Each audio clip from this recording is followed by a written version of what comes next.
Welcome back to episode 2 of The Practitioners. For those of you that missed the first episode, The Practitioners is a video series designed around all things revenue growth, specifically directed to individuals that are passionate about helping others reach their full potential. On episode 1, we discussed the topic for this season, which is compensation design and quota planning. We kicked off the season by looking at the first 2 guiding principles to consider when building a best-in-class compensation plan.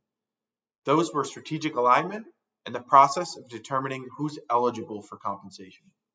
Today, we're going to continue that conversation and look at a couple more of SBI's guiding principles on how to compare your target pay versus the market and the allocation between variable pay and base pay. So let's jump into the material. One key component to retaining and attracting top talent is to make sure you're paying your reps a competitive wage.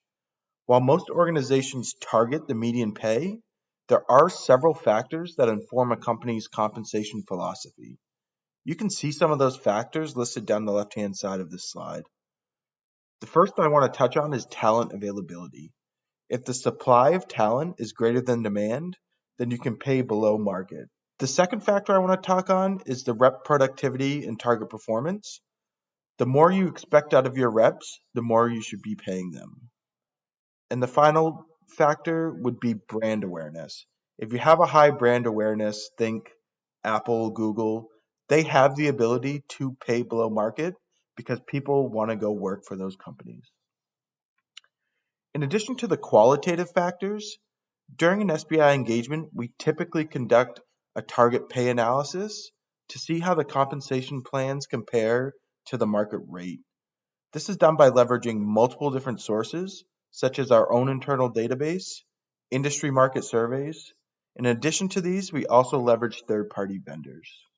Once you've got your desired target pay determined, it is as equally important to ensure you have the correct mix between variable and base pay determined. Similar to the target pay, the pay mix varies on a role-by-role basis and has several factors that influence the pay mix.